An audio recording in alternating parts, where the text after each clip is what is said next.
qu'est-ce qui vous a accroché quand vous avez lu Dandadan pour la première fois? Est-ce que c'est l'humour? Est-ce que c'est la romance, le surnaturel ou peut-être l'action? Eh ben, moi, même si je suis un très grand fan de Dandadan aujourd'hui, quand j'ai commencé à lire, c'est principalement l'humour qui m'a accroché. Dandadan, ça fait partie de ces premiers mangas que j'ai lus. L'humour, c'est ce qui m'a accroché dans un premier temps, mais après, en continuant le manga, en découvrant d'autres arts et en devenant de plus en plus fan, j'ai remarqué que Dandadan, finalement, c'est pas qu'un manga d'humour et d'action, comme je le pensais au début, et que j'ai pas mal sous-estimé son tout premier arc, l'arc de Mémé Turbo. Et c'est cet arc-là que nous allons analyser aujourd'hui. On abordera chaque point qui font que pour moi, l'arc de Mémé Turbo est un résumé parfait de ce qu'est Dandadan.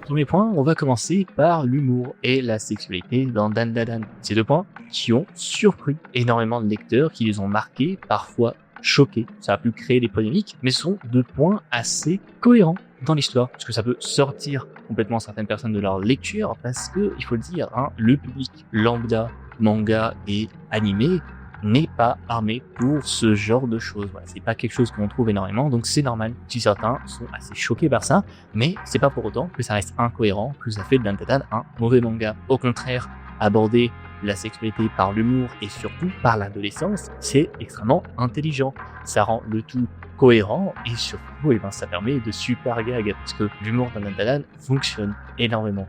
Comme je l'ai dit au début, c'est ce qui m'a accroché en manga, donc c'est absolument pas point négatif pour ce dernier. Surtout, l'humour et la sexualité, c'est pas juste là pour faire rire. On le voit que l'humour de Dandadan participe au récit, et cet humour autour de la sexualité, sert également à dénoncer certains travers liés à celle-ci. On réabordera ça dans la suite de la vidéo, mais ce sont deux points clés dans la narration de Dandadan. Maintenant, abordons la structure du récit et surtout la grande pluralité des genres dans Dandadan. On remarque dans Dandadan une structure assez similaire aux animés des années 2000, avec chacun un ou plusieurs épisodes avec leur propre histoire. On voit que même les petits arcs sont séparés par différents petits événements qu'on pourrait même mettre à part. Et un fil rouge qui les mène tout au long de l'histoire. Le héros ici, c'est la quête pour récupérer les boules d'Okarun. Et déjà, ça contribue au côté assez vintage de Dandadan, que ce soit dans son animation, donc ici dans le rythme du récit, et aussi dans toutes les références auxquelles on voit. Déjà rien que le fait que Momo soit fan de Ken Takakura, mais surtout ça permet de présenter plein de personnages, d'antagonistes, etc. et d'aborder énormément de thématiques. On va avoir des histoires plus portées sur le surnaturel ou d'autres sur la romance. On a parfois des épisodes complets qui se déroulent dans leur lycée et pour autant, c'est génial à suivre. Et finalement, cela représente bien la vie de nos personnages. On les suit autant dans les moments d'action que dans les moments les plus calmes dans leur lycée.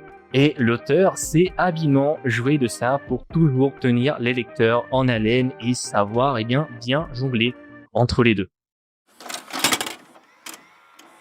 Maintenant, on va aborder le paranormal. Tout d'abord, le paranormal fait écho à de vraies problématiques. On sent que dans un premier temps, il est présent dans le manga car l'auteur en est lui-même un grand fan. On voit qu'il s'amuse énormément avec ses yokai et ses aliens, mais ces derniers sont aussi porteurs de messages. D'abord, on commence avec Okarun et Momo qui, chacun avec leur part de surnaturel, parlent de harcèlement et de croyances. Thème très important dans le début du manga. Mais ensuite, on a des thèmes beaucoup plus lourds qui sont abordés avec Mémé Turbo et des serpents comme le viol. C'est quelque chose qui a pas mal dérouté ceux qui ont lu le manga ou vu l'animé et dire immédiatement, c'est pas quelque chose qui est tourné à la dérision. On le voit immédiatement à travers les personnages des serpents. Ici, le viol et les agressions sexuelles sont dénoncées déjà par leur apparence horrible. On voit que les serpents sont déguisés en hommes. Toute la scène où il tente de la paix qui est extrêmement exagérée. Et c'est pas là pour l'humour et ce que beaucoup de personnes n'ont pas compris, c'est là pour vraiment mettre en avant et dénoncer cela avec ce côté assez exagéré. C'est pas du tout là pour faire rire. Bien sûr, on a aussi Mémé Turbo qui, dans un premier temps, agresse aussi sexuellement Okarun en lui volant son Bazuzu.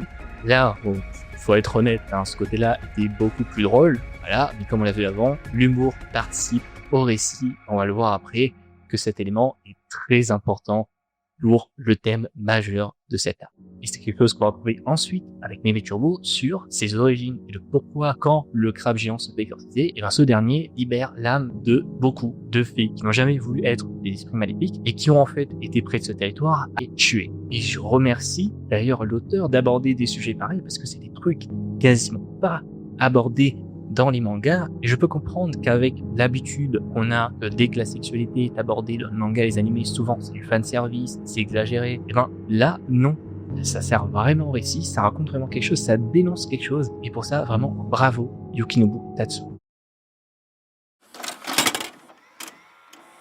Maintenant, on va aborder le traitement des antagonistes dans Dandadan et plus particulièrement dans cet arc. Déjà, on le voit tout de suite, il n'y a pas de manichéisme dans Dandadan, même si bon, quelque chose de très commun maintenant avec les œuvres d'aujourd'hui. Ici, ce sont surtout les monstres qui sont humanisés. Chacun des yokai et des aliens représente une thématique et font écho avec nos protagonistes. Prenons tout d'abord le cas de Meme Turbo avec ce yokai qui habitait un territoire près duquel énormément de jeunes filles ont été agressées, violées, voire tuées.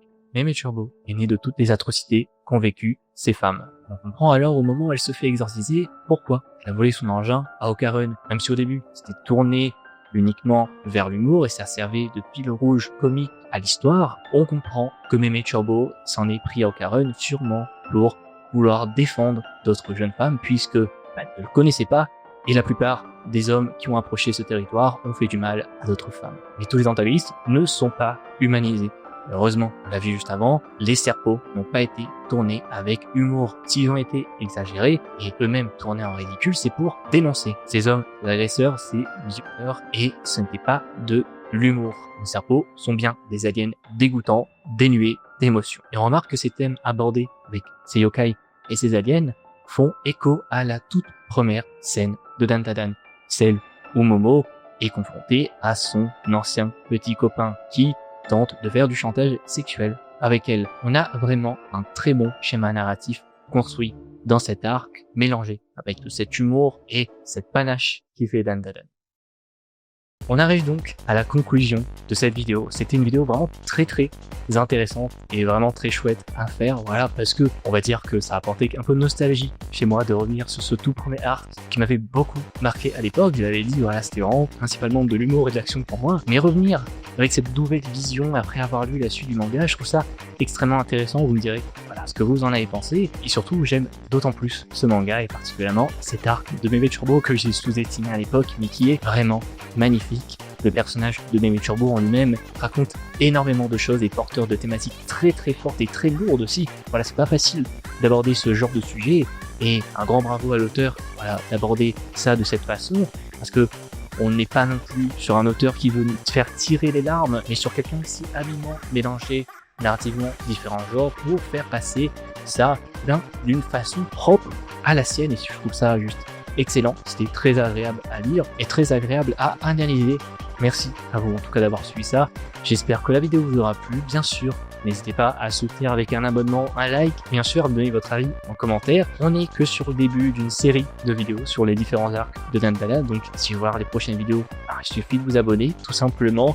Surtout que le prochain arc va être très dur aussi également. Voilà, peut-être je vais chialer, on sait pas, faudra être abonné pour voir ça. Merci à vous en tout cas pour votre force. J'espère que ce nouveau format vous a plu. Voilà, moi c'était un plaisir en tout cas de faire ça. Merci à toutes les personnes qui ont participé, qui m'ont aidé. Voilà, c'est pas des choses faciles à faire, donc j'espère voilà que ça vous a plu et qu'on va pouvoir continuer à faire évoluer la chaîne dans ce sens. Merci à vous en tout cas et surtout prenez soin de couilles.